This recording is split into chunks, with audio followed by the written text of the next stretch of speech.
Have you noticed that on the twin flame journey, you're always chasing? There's the runner, the chaser.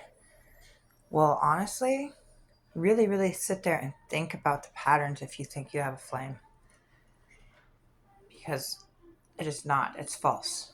It's the devil's plan. It truly is.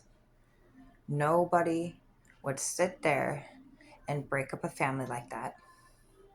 And the only time God breaks up families is when there's demonic see through it, and He is trying to cast out the demons. But we are seeking for God and God's approval only. No matter how much you think that's not true, oh, it is too true. That's why you're always miserable, the ones that are running and chasing in the flame journey, because you're not truly opening your heart to God or learning to seek Jesus. For Jesus is the one that teaches you how to be one with God. And the only way through that is through Jesus. And Jesus has many names. Yeshua, I know him as many other Norse names. Balder, you can call him, for he has the same story as Balder. And that's the one that we called our golden son, our golden God, is Jesus. And we've learned these stories long ago. And why wouldn't you want to seek his love after everything he's done for us and continues to? So, hear me out on this.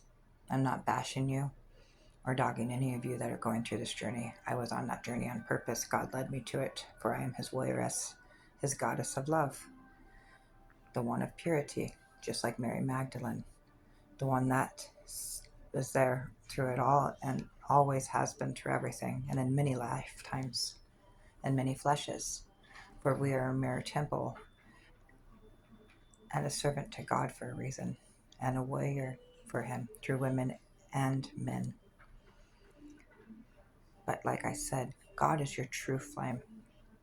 He is the one that burns through you to take away the sin and to cast out the demons that are lying to you.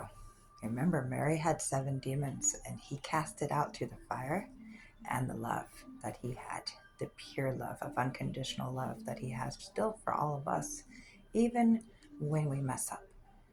That is the beauty of humanity, is the flaws that come with us, to show the strength and resilience that we have when we are working with God, and how much we can fight off the true frequencies of what evil is that comes after us, especially the ones that have light. Sorry about that. And my husband needed something.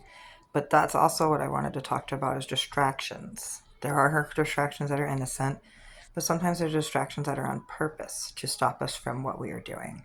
And at those times, we must ignore them and make them wait until we are finished so we can get our word across. Because in this day and age, it is very important that we rip through the ripples of effects of what demonic see and what the devil has been doing to all of our humanity, our women, our children.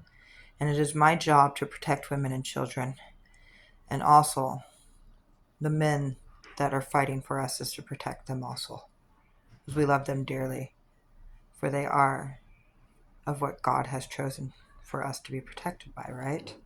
So instead of rambling on, I wanted to finish up with letting you guys know. And if there's any, you want to talk about your journeys and all that, God is always listening.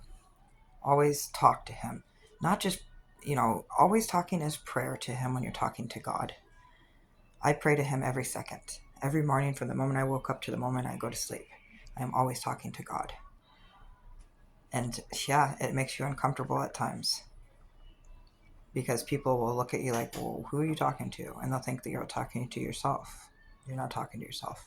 We know exactly who you're talking to. You're talking to the mighty above you and talking to his son that gets you there. But remember, once you work on everything within your own walls, and God truly thinks you're ready for a divine counterpart, as they put it, he will find you one. I know, because he's done it for me too. And yes, we've been through our ups and downs, But no one ever said marriage was pretty. It hasn't even been pretty for God being married to the church. We would know. That's why God always says, treat the brides like he loves his church. And he loves his church with all his heart. And so does Jesus. That's why he loves his bride so much. And we'll get more onto knowing about this as I get to know more about this. For we are on a learning journey together.